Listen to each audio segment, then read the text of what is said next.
Hello, good evening प्यारे साथियों। कैसे हैं आप सभी? आप सबका वेलकम है आपके अपने official YouTube channel math bye विकास सर के अंदर। एसएससी जीडी की बेहतरीन मॉक टेस्ट सीरीज हम लोगों ने चला रखी है आप लोगों के लिए। इसी मॉक टेस्ट सीरीज के आगे हम लोग आपको आगे लेके चलते हैं और स्टार्ट करते हैं मॉक टेस्ट सीरीज को। ज़्यादा समय किए हुए एक कुछ चीज़ थी आपके जो जितने भी बच्चे वीडियो देख रहे हैं वो वीडियो को लाइक नहीं कर रहे हैं, तो कम से कम भाई वीडियो को अगर अच्छी लगे तो उसको लाइक वाइक कर दिया करो, बढ़िया लगे तो यार कर दिया करो। कंटेंट बढ़िया है, सारी चीज़ें अच्छी हैं, कॉन्सेप्ट अच्छे हैं, तो वीडियो को लाइक करके जरूर जाया करो, है ना। आपके लिए मोटिवेशन कोट्स है एक कि हीरे की काबिलियत रखते हो तो अंधेरे में चमक करो, रोशनी में तो कांच भी चमका करते हैं। बिल्कुल, इसका मतलब क्या है कि अगर आपकी परिस्थितियां आपके विपरीत हैं तब आप कोई ऐसा एक्शन कीजिए। लोग आपसे कह रहे हैं कि ना तुमसे ना हो पाएगा, तब आप बढ़िया रिजल्ट निकाल के दीजिए, तब आपकी वैल्यू ज़्यादा है। तो जब सब आपको कहने लग जाएं कि नहीं तुमसे नहीं हो पाएगा, तो उस समय क्या है, हमसे ही हो पाएगा ये। तो परिस्थितियां विपरीत हो उस समय ज़्यादा मेहनत करनी है, राइट। चलिए भाई, थोड़ा सा ऊर्जावान आप लोग बने रहेंगे। पहला क्वेश्चन आपके सामने आ रहा है और कह रहा है कि sum of three digit number, कोई भी तीन डिजिट का नंबर उठाओ आप, A B C B C and C A B is always divisible by. एक कॉन्सेप्ट आप लोगों के लिए इस क्वेश्चन के अंदर लेके आया जा रहा है। कॉन्सेप्ट क्या कह रहा है, सुनना बात को ध्यान से। कोई भी तीन डिजिट का नंबर आप उठा लीजिए, ए बी सी बी सी ए का मतलब एग्जाम्पल के तौर पे तुमने पहले लिखा 123 1 2 3, उसके बाद ये बन जाएगा 2 3 1, उसके बाद ये क्या बन जाएगा 3 1 2, है ना। हाँ, 312, 123 231 312 के बराबर ये नंबर बन जाएगा। अगर मैं इन सबका सम करता हूं तो मेरे पास कितना आ रहा है, 3 2 5 और 1 6, 6 6 6 के बराबर 666 के बराबर ये सम मेरा आने लग रहा है। 666 के बराबर ये सम आएगा। यहाँ पे तुमसे एक कॉन्सेप्ट पूछना चाह रहा है। अब मान के चलो तुम कोई और नंबर ले लो, 124 ले लो, 124 ले लो, तो यहाँ पे क्या बनेगा 421 ये बन जाएगा। यहाँ पे क्या बन जाएगा भाई, है ना, यहाँ पे बन जाएगा ना, इधर हमने गलत कर दिया, 214, क्योंकि इन्होंने बोला है बी सी ए, तो बी की वैल्यू क्या आएगी 241, और अब क्या आ जाएगी 4 और 1 एंड 2, 412 के बराबर, ठीक है। अब यहाँ पे भी अगर इन सबका सम करोगे तो कितना आएगा, 2 और 4, 2 और 1 3, 3 और 1 4 7, ठीक है। 5 और 2 7, ये भी 7 और ये भी 7। हर बार तुम पाओगे, तुम कोई भी नंबर उठा के देख लेना, ऐसा हर बार तुम पाओगे कि 111 का कोई गेम बन रहा है। अगर इनका डिफरेंस देखोगे तो भी 1 1 के बराबर बन रहा है, मल्टीपल देखोगे तो भी 1 1 के बराबर बन रहा है, यानी कि 111 का कोई क्या बन रहा है, यहाँ पे गेम बन रहा है। और 111 की अगर बात की जाए तो 37 यहाँ पे 111 का इकलौता मल्टीपल बैठा है, तो आंसर भी क्या लग जाएगा 37। ये डायरेक्ट आने वाला क्वेश्चन है, इसको थ्योरम की तरह आप याद भी कर लो, कोई दिक्कत नहीं है। कि कभी भी तीन डिजिट का कोई आपके पास नंबर आए तो वो हमेशा किसका मल्टीपल मिलना है, आपके 37 का मल्टीपल आपको मिलना। कॉन्सेप्ट मैंने बता दिया कि 111 के इंटरवल पे हर बार आपको नंबर, क्योंकि तीन डिजिट का नंबर है, हमेशा इनके अंदर क्या बैठा मिलेगा, सम के अंदर 111 का जो है ना मैटर फैक्टर जो वो बैठा मिलेगा यहाँ पे। नेक्स्ट देखिए भाई, ए और बी कोई दो प्राइम नंबर है। हमें पता है कि अगर प्राइम नंबर है तो इनके बीच में कुछ भी कॉमन नहीं है। अगर प्राइम नंबर है तो इनके बीच में कुछ भी कॉमन नहीं है, such that A greater than B. LCM दे रखा है, अगर कोई भी दो प्राइम नंबर हमारे पास कभी भी हो तो जो इनका बेटा एलसीएम होता है वो किसके बराबर होता है, प्रोडक्ट के बराबर होता है। प्रोडक्ट ऑफ नंबर के बराबर वो एलसीएम हमारा होता है। तो जो मेरा 209 आ रहा है ये किस दो प्राइम नंबर का क्या रहा होगा, प्रोडक्ट रहा होगा। पीछे 9 है आपके, यानी कि आपसे बताया जा रहा है, तो पीछे 9 होने का मतलब आपके दो नंबर रहे, एक 19 और एक 11। 19 और 11 का जो आपका प्रोडक्ट है किसके बराबर आ रहा है, 209 के बराबर आ रहा है। एक बात और बोली गई है कि ए बड़ा है बी से, तो 19 की वैल्यू क्या रहेगी, ए की वैल्यू क्या रहेगी 19 रहेगी, और बी की वैल्यू क्या रह जाएगी आपसे 11। आपसे कई बार बहुत कॉमनली क्वेश्चन पूछा जाता है कि अगर दो प्राइम नंबर दे रखे हैं तो इनका एलसीएम क्या रहेगा, इनका प्रोडक्ट रहेगा, और दो प्राइम नंबर दे रखे हैं तो इनका एचसीएफ कितना हो जाएगा, 1 के बराबर हो जाएगा। तो इन्होंने पूछा ए का स्क्वायर माइनस में बी, हिंदी में ठीक कर लेना भाई, ए का स्क्वायर, ए की 2 नहीं, ए का स्क्वायर, ठीक है। ए का स्क्वायर 19 का स्क्वायर कितना आएगा भाई 361, और 11 का स्क्वायर कितना आएगा 121 आएगा, ठीक है। 361 माइनस में क्या निकालना है, 1 to 1 के बराबर, 1 to 1 के बराबर आपको निकालना है। तो यहाँ पे क्या निकल के आ गया, एक 19 का स्क्वायर कितना होता है 361 ही होता होगा, हाँ। एक में से एक गया तो भाई कितना 0, और 6 में से 2 गया तो 4, 361 होता है क्या, 19 का स्क्वायर कितना होता है 361 ही होता है। ए का स्क्वायर माइनस, अच्छा इसका स्क्वायर नहीं करना, मैंने स्क्वायर बना दिया यहाँ पे, ठीक ठीक।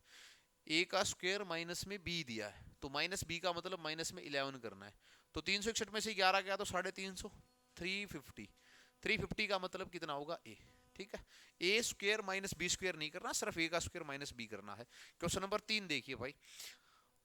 ठंड बढ़िया हो रखी है, आप अपने बिस्तर में बैठ के पढ़ते रहिए, है ना। बाहर निकले तो सर्दी आपका भाई हो कर सकता है, कुछ भी आपको ठंड वंड लग जाए, पेपर के टाइम आप बीमार ना हो। इनमें से सबसे छोटा लिस्ट फ्रैक्शन बताने की बात कर रहा है।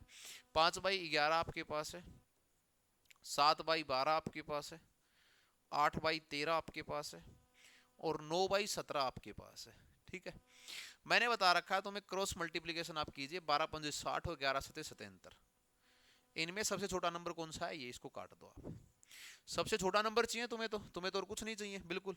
आप एक चीज और भी ट्राई मार सकते हो कि आप इनमें से छोटा कौन सा लोगे, 13×7 = 91 और 12×8 = 96। तो ये यहाँ पे भी ये बड़ा है, तो इसको मैंने यहाँ पे भी काट दिया।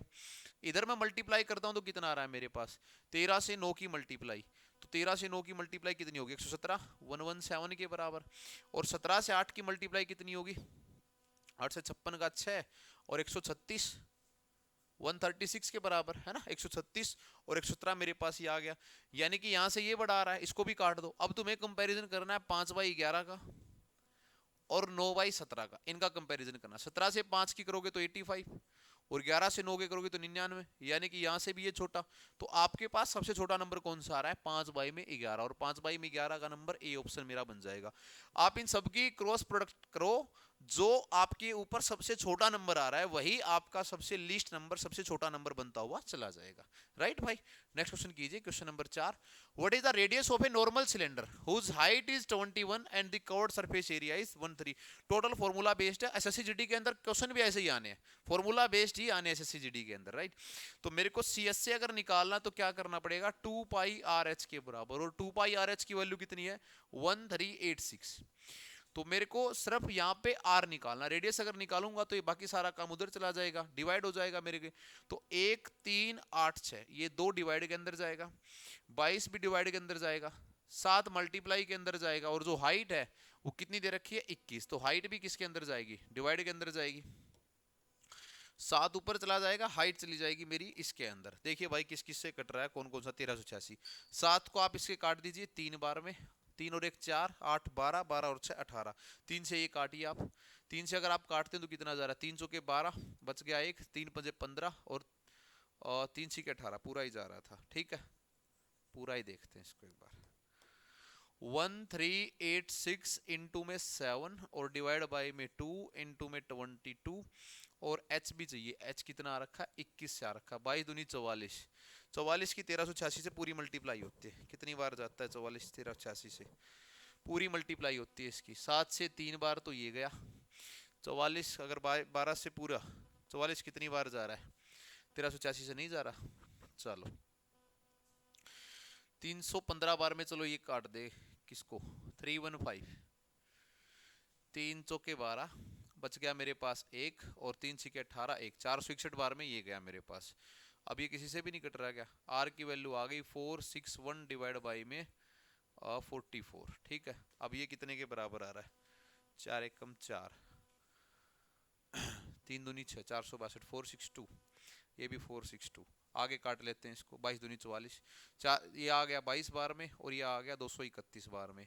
22 फिर ये मल्टीपल बनता है 11 का, 11 से ये 2 बार में आ गया, और 231 11 और 12 का मल्टीपल होता है। तो 11 से अगर आप इसको काटोगे तो कितना, 12, और 2 से कितनी बार गया, 6 बार में। यही बन रहा होगा, 231 किसका मल्टीपल बन रहा है, 11 इंटू 12 यही होता होगा, 12 एकम 12 का 2, और 12 123 होता है, यही तो गड़बड़ है। चलो कोई बात नहीं। 462 का मतलब 231 अपोन में 22, 22 एकम 22। ठीक है, बच गया 1, जीरो उतारनी पड़ेगी मेरे को, बच गया फिर 1, और 5 बार में 10.5 ही आएगा भाई, ए ऑप्शन आ जाए। कई बार कैलकुलेटिव क्वेश्चन आपके लिए बन जाते हैं, कोई ज़्यादा कैलकुलेशन थी भी नहीं यहाँ पे, है ना। नेक्स्ट क्वेश्चन देखिए आप, एरिया निकलवाना दे रखा है ट्रायंगल का 96 centimetre square, ratio of it size is 6 8 10। हमें पता है कि अगर हमारे पास, देखो अब सबसे पहले तुम्हें क्या चीज देखनी है कि ये ट्रायंगल किस प्रकार की है। अगर राइट एंगल ट्रायंगल तुम्हें दे रखी है, अगर राइट एंगल ट्रायंगल तुम्हें दे रखी है तो half into base into height. अब आप कहोगे सर आपको कैसे पता कि राइट एंगल ट्रायंगल है? क्योंकि ये ट्रिपलेट ही दे रखा है ऑलरेडी, 6 8 10, ये पाइथागोरस थ्योरम को ऑलरेडी फॉलो कर रहा है। 6 का स्क्वायर प्लस में 8 का स्क्वायर करोगे तो 10 के स्क्वायर के बराबर आने लग रहा है। 36 प्लस में 64 किसके बराबर आ रहा है? 100 के बराबर आपकी वैल्यू आने लग रही है। तो half into base into height रहा होगा। मैं मान लेता हूं कि ये 6x रहा होगा, ये 8x रहा होगा, और ये कितना रहा होगा? 10x रहा होगा। ठीक है, ये वाली वैल्यू इनकी रही होगी। तो half into base into height जब मैं करता हूँ, कितना बना मेरे पास? 96 दे रखा है इन्होंने, है ना। Half into base into height यानी कि 6x इंटू में 8x, और ये किसके बराबर बन रहा है? 96 के बराबर बन रहा है।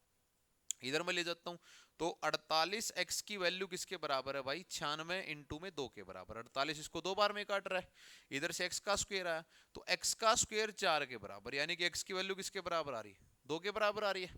x की वैल्यू किसके बराबर आ रही है? 2 के बराबर आ रही है। मैंने सिंपली एक चीज नोटिस की कि ये दी गई ट्रायंगल मेरे पास एक कैसी ट्रायंगल है? राइट एंगल ट्रायंगल है। तो half into base into height को क्या कर रही है मेरे पास? फॉलो करिए। तो x की वैल्यू कितनी आ गई?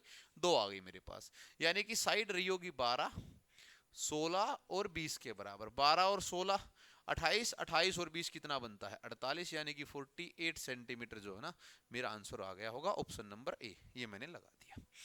ठीक है भाई, ऐसा क्वेश्चन आने के चांस ज्यादा जैसा अभी होके गया है। क्या कह रहा है? Perpendicular distance between the centre of a circle and the longest code of the circle. देखिए भाई, अगर आप किसी सर्कल की लॉन्गेस्ट कोड निकालना चाह रहे हैं, है ना, आप किसी सर्कल की लॉन्गेस्ट कोड निकालना चाह रहे हैं तो देखिए,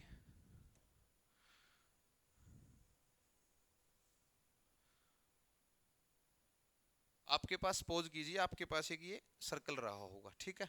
इसका अगर आपने ये सेंटर बना लिया, लॉन्गेस्ट कोड का मतलब है कि ये सेंटर से पास होके ही जाएगी। आप कोई भी ले लीजिए, सेंटर से पास होके जाएगी। कितनी बार भी आपका जो डायमीटर होगा, इनफाइनाइट डायमीटर होते हैं, हर बार ये कहां से पास होके जाने? सेंटर से पास होके जाने हैं। तो क्या मेरे को आप बता सकते हो कि सेंटर से डायमीटर का डिस्टेंस कितना आना है? हर बार 0 ही आना है। कितना आना है? 0 ही आना है। तो बी आपका ऑप्शन राइट हो जाएगा। सेंटर से डायमीटर के बीच में कोई दूरी नहीं होती, वो बिल्कुल सेंटर से पास होके जाता है। 0 डिस्टेंस रहेगा, हर बार आपका डायमीटर सेंटर से होके गुजरेगा। तो आंसर क्या आना? आपका 0 ही आना है। ठीक है, थोड़ा सा दिमाग लगाइए, आसान आसान क्वेश्चन आपके लिए दिए गए हैं। एवरेज कह रहा है 5 कॉन्जिक्यूटिव ऑड नंबर की। मैंने बार बार कह रखा है कि कभी भी एक परफेक्ट सीरीज बनती हुई चले तो middle term is your average. जो आप बीच वाली वैल्यू हो वही आपकी एवरेज होगी। 1 2 3 4 5 ये ऐसे नंबर रहे होंगे। अगर ये वाला नंबर 95 रहा है तो ये वाला नंबर 96 रहा होगा, ये वाला नंबर 97, सॉरी ओड नंबर दे रखे हैं सारे के सारे ओड नंबर हैं। तो ये वाला 97 रहा होगा, ये वाला 99, ये वाला 93 और ये वाला 91। अब इन्होंने कहा है कि फोर्थ नंबर बताओ डिसेंडिंग ऑर्डर के अंदर, यानी कि उल्टा करो इनको, 1 2 3 4, तो 4 के ऊपर ये नंबर आ जाएगा, यानी कि आपका आंसर 93 आ जाएगा। ठीक है, डिसेंडिंग ऑर्डर का मतलब घटते हुए क्रम के अंदर। पहले नंबर पे 99 लिखोगे, दूसरे पे 97, तीसरे 95 और चौथे पे क्या लिखोगे? 93 आप लिख दोगे। नेक्स्ट देखिए भाई, 8वां क्वेश्चन है एज ऑफ समाइना एंड जानवी। समीना, खतरनाक नाम है भाई। 7:5 दे रखी है, ठीक है, 7:5 है। 6 साल के बाद इनकी एज का जो रेशो 5:3 हो जाता है, 5:3 आफ्टर 6 ईयर। आफ्टर 6 ईयर, 6 साल के बाद ये क्रम होगा 5:3। यहाँ पे भी 2 का डिफरेंस है और यहाँ पे भी कितने का डिफरेंस है? 2 का डिफरेंस है। तो इसमें तो कोई दिक्कत नहीं है। मेरे पास 7:5 आ गया और ये कितना आ गया? 5:3 आ गया। 7 से 5 आ रही है, घट रही है, 5 से 3 आ रही है, यहाँ पे भी घटती हुई दिखाई दे रही है। यानी कि तुम ऐसा बोल सकते हो कि 2 यूनिट की वैल्यू कितनी दे रखी है तुम्हें? 6 के बराबर दे रखी है। 2 यूनिट की वैल्यू कितनी दे रखी है तुम्हें? 6 के बराबर दे रखी है। 2 यूनिट की वैल्यू तुम्हें कितनी दे रखी है? 6 के बराबर दे रखी है भाई। ठीक है, अगर 2 यूनिट की वैल्यू तुम्हें 6 के बराबर दे रखी है तो 1 यूनिट की वैल्यू कितनी दी होगी तुम्हें? 3 के बराबर दी होगी, 3 के बराबर दी होगी। अगर 1 यूनिट की वैल्यू तुम्हें 3 दी है, इसने बोला है तुम्हें डिफरेंस कितने का होगा। हमारे पास यहाँ पे भी 2 का आ रहा है डिफरेंस और यहाँ पे भी कितने का आ रहा है? 2 का आ रहा है। तो 2 यूनिट की वैल्यू 6 के बराबर यानी कि 6 ईयर आपका क्या बन जाएगा? आंसर बन जाएगा। ठीक है मेरे भाई, 6 ईयर ही आपका क्या बन जाएगा? आंसर बन जाएगा। 7:5 यहाँ पे आ रही थी, 5:3 यहाँ पे आ रही थी, दोनों का रेशियो सेम आ रहा है मेरे पास। अगर आप इनको बढ़ा के लिखना चाहें तो वहां पे भी लिख लें, वहां से भी यही आंसर आना है मेरे पास। यहाँ से भी 2 यूनिट आ रहा है, यहाँ से भी 2, तो 2 की वैल्यू 6 ही दे रखी है उन्होंने। ठीक है, ये वाली चीज मेरे पास हो जाएगी। या आप ऑर्डर मेंटेन रखने के लिए ऊपर वाले की मल्टीप्लाई 2 से करवा लो, इनकी मल्टीप्लाई किसी और से करवा लीजिए आप, तो भी आपके पास यही फिर चीजें आएंगी। तो 6 आपका आंसर आ जाएगा। एजेंट है वो अपने सामान को 15,000 रुपए के ऊपर बेचता है, कमीशन बोल रहा है कि जो कि उसको कितना मिल रहा है, 12.5% मिल रहा है। तो 15,000 रुपए के ऊपर 12.5% का कमीशन, सीधी सीधी बात तुमसे पूछी गई है। देखिए या तो आप यूं निकाल दीजिए कि 15,000 का 12.5% क्या होगा, ठीक है, या तो आप ये चीज निकाल लीजिए। या अगर आपको पता है कि 12.5% का मतलब क्या होता है, 1/8, क्योंकि ये बना आपके पास, कितना बना आपके पास, 25/2 बना, ठीक है, 25/2, 1/8 बनेगा, 1/16 बनेगा, 25/2 बन रहा है, 25/2%, 8 ही बनेगा, ठीक है, 1/8 ही बनेगा, तो 1/8 बनेगा। तो आपको डायरेक्टली 15,000 का क्या निकालना है, 1/8 निकालना है। तो 15,000 रुपए का 1/8 निकाल लो आप, ठीक है। अगर आप 15,000 का 1/8 निकालते हो तो 8 एकम 8 बन गया भाई, 7 बच गया आपके पास। 70 का मतलब कितने पे जा रहा है, 8 पे, ठीक है, 4 बच गया आपके पास, कितना बच गया, 4। तो आपके पास ही कितना है, नहीं 6 बच गया आपके पास, 6। तो 7 पे ये गया 56 और फिर बच गया तो 5 4, 1875, 1875, 1875 रुपये आपको क्या मिला होगा, उसका कमीशन मिला होगा। आप जितना बढ़िया होगा कि आप परसेंटेज को उसकी रेशियो के साथ करना सीखिए, फ्रैक्शन मेथड बना के आप सीखिए। 12.5% का मतलब 1/8 के बराबर वैल्यू दी गई है। नेक्स्ट क्वेश्चन है दोस्त, x% of a is the same as y% of b। जितना x% a का है उतना ही y% b का है। z% ऑफ b तुमसे पूछना चाह रहा है। देखिए भाई x% का मतलब x/100, ठीक है, किसका, a का, ये बराबर है किसके बराबर है, y% ऑफ b के। यहां पे एक चीज खत्म होती है। अब हम देखेंगे कि हमें कौन सी वैल्यू यहां से चाहिए है और कौन सी वैल्यू हम यहां पे छोड़ देंगे यूं की यूं एज इट इज। आगे पूछ रहा है z% of b, z% of b हमसे पूछा गया है। मैं जितने भी ऑप्शन देख पा रहा हूं वो सबके सब a के अंदर पूछे जा रहे हैं कि a की कितनी वैल्यू होगी। z% ऑफ b का मतलब क्या होगा कि z/100 इंटू में b, ये तुमसे पूछा जा रहा है, इसकी वैल्यू तुमसे पूछी गई है। सबके सब तुमसे क्या पूछ रहे हैं, a का वैल्यू तुमसे पूछा जा रहा है। तो अगर यहां से तुम a की वैल्यू उठाना चाहो तो a की वैल्यू तुम्हारे पास क्या मिलेगी, y% इधर मैं ले जाता हूं तो 100 ऊपर जाएगा, x नीचे आएगा और b यूं का यूं रहेगा, यानी कि a की वैल्यू y बाई में x इंटू में b आ रही है, ठीक है, y बाई में x इंटू में b आने लग रही है। इस a का मैं क्या परसेंट निकालूं कि मेरे पास ये निकल जाए, ठीक है। देखो इसको b तो चाहिए है ऊपर, बिल्कुल चाहिए, z भी चाहिए यहाँ पे, बिल्कुल चाहिए। अगर आप ऑप्शन में देखो आपकी इसकी सूरत जो आपने बनाया है, आप इसका क्या परसेंट बनाए a का कि आपके पास ये निकला है z% ऑफ b निकला है। z% ऑफ b तो हमने निकाला कितना आ रहा है, z/100 इंटू में b आ रहा है। इसकी आप कौन सी सूरत बनाएं कि ये दोनों चीजें बराबर बराबर बन जाएं। देखिए अगर आप पहले वाली चीज को उठाते हैं, a की परसेंट आप निकालते हैं xy z% ऑफ a, और a का हमें पता है कि कितना बोलते हैं, इंटू में y/x इंटू b बोल रहे हैं। तो x से x कट रहा है, वाई स्क्वायर अपॉन b बन रहा है, नहीं बन रही ये वैल्यू तो मेरे पास, है ना, ये तो नहीं बन रही वैल्यू मेरे पास। जब मैं सेकंड वैल्यू उठाता हूं yz अपॉन में x% of a, yz x% of कितना बन गया, a के बराबर बन गया।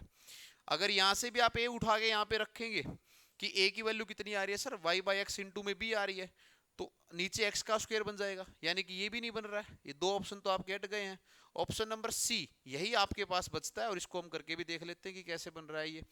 xz% y ऑफ a यही बन रहा है। क्यों बन रहा है, क्योंकि यहाँ पे ये z मांग रहा है ऊपर और यहाँ पे y नीचे मांग रहा है, तो यही मेरी वाली वैल्यू जो है ना बन रही है, सी ऑप्शन मेरे पास आने लग रहा है, ये वाला मेरा आंसर इधर होने लग रहा है। नेक्स्ट क्वेश्चन देखिए भाई, a tree increases by 1/8 of its height. एक कोई पेड़ है, ये अपनी हाइट से 1/8 बढ़ता हुआ जा रहा है, ठीक है, 1/8 बढ़ता हुआ जा रहा है, 1/8 इंक्रीज होता हुआ जा रहा है। मैं नहीं पीऊंगा भाई, तुम पी लो। 1/8 हाइट से इसका बढ़ता हुआ जा रहा है ट्री, ठीक है, यानी कि 8 से 9 बार गया होगा कोई। देखिए बढ़ रहा है इसका मतलब प्लस कर दो, अगर घट रहा होता तो क्या कर देते, माइनस कर देते।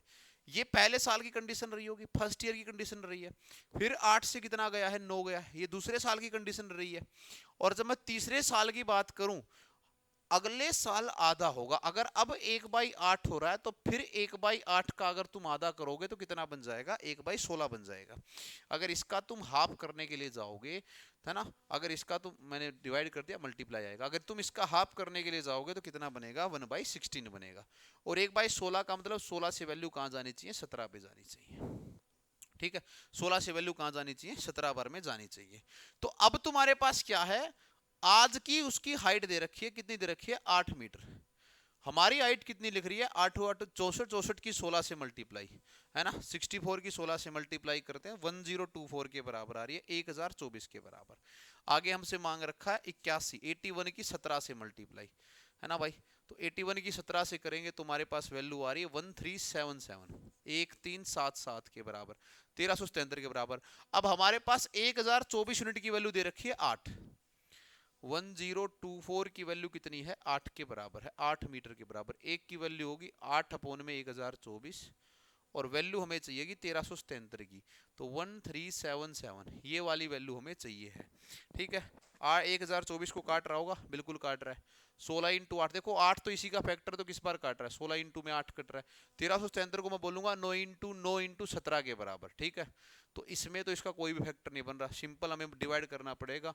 1377 को 116 इंटू में 8 के बराबर करना है। ठीक है, अगर हम सिंपली डिवाइड करते तो आंसर मेरा बन जाएगा भाई 10.75, यानी कि टोटल जो ग्रोथ आई है वो इन दोनों का माइनस करके ही आई होगी। ठीक है, किसकी वैल्यू निकालनी है, हमें माइनस करना है ना, बढ़ी हुई वैल्यू निकालनी है। एक्चुअल में बढ़ी हुई वैल्यू हमें निकालनी, 1377 की वैल्यू हमें को नहीं चाहिए है। आज 8 मीटर है तो कितनी वृद्धि होगी, इसमें कितनी वृद्धि होगी, तो टोटल वैल्यू 20 पॉइंट समथिंग आनी चाहिए, तभी इन दोनों का माइनस बनेगा भाई। माइनस करना है इन दोनों का, क्योंकि उसने सिर्फ इंक्रीमेंट माना है। 1024 इस ये पहले की थी, 8 मीटर ये हाइट पहले की थी। अब वाली हाइट जो बढ़ के आई होगी वो 1377 आई होगी। तुम्हें मांगी गई वैल्यू कौन सी है, तुमको मांगी गई है इनका डिफरेंस। तो 1024 1377 का जो डिफरेंस है वही मांगा है इसने, यही मांगा है बिल्कुल। इसके बाद कितनी वृद्धि होगी, यानी कि 8 से आगे कितना बढ़ा होगा ये पेड़, है ना, यही मांगा है। 1377 की वैल्यू थोड़ी ना मांगी गई होगी इसमें से। 1377 से 10.75 बन रहा है क्या, तो फिर ये स्टेटमेंट में गड़बड़ है, क्योंकि इसने लिखा है कितनी वृद्धि होगी, हाउ मच इंक्रीमेंट, यानी कि 1377 को क्या माइनस करना पड़ेगा, फिर 1024 करना पड़ेगा, फिर माइनस करके वैल्यू निकालनी पड़ेगी, कितना बढ़ा पेड़, अगर वो निकालना है तो माइनस करना पड़ेगा। और आज कितनी है तो उसके लिए, एक घड़ी को 144 रुपए में बेचा गया है, 1 क्लॉक इज सोल्ड फॉर ₹144। एक घड़ी को 144 रुपए में बेचा गया है, यानी कि सेलिंग प्राइस की वैल्यू बोल दी गई है 144 रुपए। If the percent profit was numerically equal to the cost price, then the cost price is, कह रहा है कि जो प्रॉफिट परसेंट आया है वो बराबर है सीपी के, कोस्ट प्राइस के बराबर है। भाई ठीक बात है, न्यूमेरिकली बराबर है, तुम्हें वहां पे परसेंटेज नहीं दिया गया है। किसके बराबर है, न्यूमेरिकली बराबर है। परसेंटेज की वैल्यू किसके बराबर है, आपकी कोस्ट प्राइस के बराबर है, न्यूमेरिकली बराबर नहीं दिया गया। तो 144 रुपया तो बढ़ी हुई वैल्यू है। आप ऑप्शन देख सकते हैं, आप सीधा निकालें। आपने अगर 144 रुपए के ऊपर ₹144 के ऊपर कोई प्रॉफिट कमा रखा, तो ये 100 प्लस में समथिंग कोई ना कोई वैल्यू यहाँ पे रही होगी, 100 प्लस में समथिंग कोई वैल्यू यहाँ पे आई होगी। मैंने कहा भाई ठीक है, हम एक बार चेक करते हैं कि अगर मैं कॉस्ट प्राइस को 80 एडजस्ट करता हूँ तो प्रॉफिट कितने रुपया कमा रहा है। आपने कहा सर 64 रुपए का, ठीक है, और 64 रुपया 80 का कितना परसेंट है, ये और देखिए, 64 रुपया 80 का कितना परसेंट है, 0 से 0, 8 से 8, यानी कि 80% ही आ गया। तो इस वाली बात साबित हो गई कि नहीं होगी, कि एक्चुअल में सर क्या रहा होगा, 80% का प्रॉफिट 80 के ऊपर, यानी कि बी ऑप्शन आपका राइट आंसर बन गया होगा, है ना। बी ऑप्शन क्या बन गया होगा, राइट आंसर बन गया होगा। क्वेश्चन नंबर 13 है भाई, cash difference between the selling price of an article at a profit of 4% and 6% is 3 रुपये। देखिए भाई, एक बार 104% वैल्यू रही होगी और एक बार 106% वैल्यू रही होगी, इन दोनों का डिफरेंस तो 2% ही आना है ना। 2% की वैल्यू यहाँ पे कितनी दी गई है, 3 रुपया दी गई है। 2 की वैल्यू कितनी दी है, 3 रुपया दी गई है। Ratio of two selling price is, इन दोनों का सेलिंग प्राइस का रेशियो निकालना है तुम्हें, ठीक है। 2% की वैल्यू अगर 3 है, 104 की कितनी होगी, तो 104 की देखो, इनको पहले तोड़ लो आप, 2 से पहले डिवाइड कर लो, तो यहाँ पे कितना बनेगा 52%, और यहाँ पे कितना बनेगा कितना 53, यहाँ पे कितना बनेगा 53%। अब आप इनकी 3 से मल्टीप्लाई करो या ना करो तो भी कोई डिफरेंस नहीं। क्यों? क्योंकि 52 इंटू 3 कर लोगे रेशो में 53 इंटू 3 कर लोगे तो 3 तो वैसे भी कटना है ना, तो रेशो क्या आनी है 52 रेशो 53, 52 रेशो 53 आनी, यानी कि बी ऑप्शन बन जाएगा आपका राइट आंसर। तो इससे कोई फर्क नहीं पड़ता कि आपकी मल्टीप्लाई आप आगे करें या ना करें, क्वेश्चन यहीं पे खत्म हो जाना है। नेक्स्ट क्वेश्चन देखिए भाई, क्वेश्चन नंबर 14 है, ratio of income and expenditure of a person is 11:10 if save rupees 9,000 per annum his monthly income is। आज मॉक टेस्ट एज कंपेरेटिव पीछे वाले मॉक टेस्ट के थोड़ा सा इजी है, तो हो सकता है आपका पेपर भी इजी आ जाए, आपकी किस्मत आपकी शिफ्ट ऐसी फंसे आपको, है ना, सारी चीजें आनी चाहिए आपको। देखिए भाई, इनकम और एक्सपेंडिचर का और कैसा दिया गया है, पर एनम का दिया गया है, कितने रुपए है 9,000 रुपए, यानी कि पूरे साल की कहानी है, पूरे साल की कहानी है। उसकी जो पूरे साल की सेविंग है वो कितने रुपए है 9,000 रुपए। अगर मैं मंथली की बात करूं तो आप बोल दोगे सर एक महीने में कितना कमा रहा है 12 सत्ते 84 750 रुपए, ठीक है, एक महीने की उसकी सेविंग कितनी है 750 रुपए। इनकम और एक्सपेंडिचर जितना आप कमा के लाते हैं और जितना आप खर्चा करते हैं उनका डिफरेंस ही सेविंग होती है। 11 रुपए कमा के ला रहा है और 10 रुपए खर्च कर रहा है, यानी कि एक यूनिट की जो वैल्यू है वो 750 रुपए के बराबर है, ठीक है, 750 के बराबर है।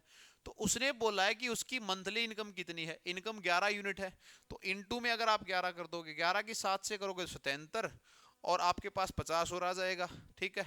तो 11 पंजे 55 का 5 भाई बच गए 5 82, यानी कि 8250 8,250 रुपए। ऑप्शन नंबर बी आपके लिए बन जाएगा 8,250 रुपए, आपका आंसर जो है ना यहाँ से बन जाएगा, ठीक है। नेक्स्ट क्वेश्चन देखिए दोस्त, question number 15 there are 2 number in the ratio 3:5, 2 number है 3:5 के अंदर, इनका प्रोडक्ट दे रखा है 2160। मैं मान लेता हूं कि एक नंबर 3x रहा होगा और एक नंबर मेरे पास क्या रहा होगा भाई,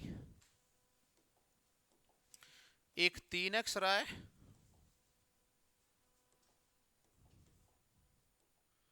थ्री एक्स और एक 5x। लिखा क्यों नहीं जा रहा भाई,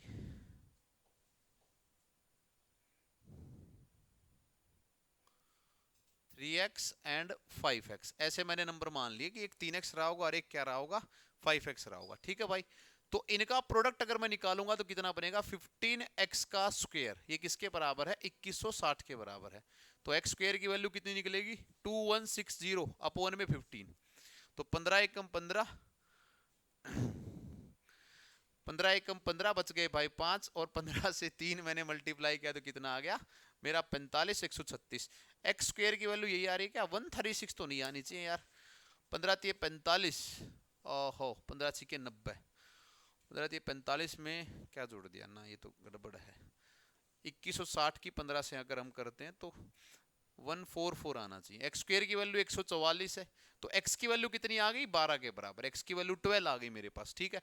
अगर x 12 आ रहा है तो छोटे वाला नंबर कितना रहेगा 36 और बड़े वाला नंबर 60, तो छोटे वाला ही पूछा है, तो डी ऑप्शन हमारा बन जाएगा, डी ऑप्शन हमारा जो है ना वो बन जाएगा, ठीक है भाई। नेक्स्ट क्वेश्चन देखिए, A take twice as much as time as B, thrice as much as time C to finish a piece of work. Working together, they can finish work in 2 days. B can do the work alone. Work and efficiency का question है ना, कार्य और efficiency का question आपसे सामने बोला गया है।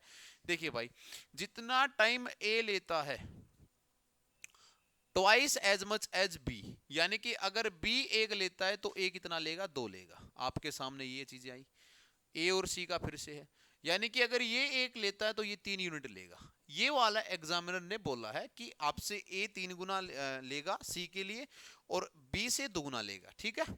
A को सिमिलर बनाते हैं, इधर मल्टीप्लाई 3 के साथ और इधर मल्टीप्लाई 2 के साथ, तो यहाँ पे बनेगा A ratio B ratio, C की जो वैल्यू बनेगी वो 6 रेशियो 3 रेशियो 2 के बराबर बनेगी। ये इनकी एफिशिएंसी का काम है, ये इनकी एफिशिएंसी कार्य क्षमता का काम है।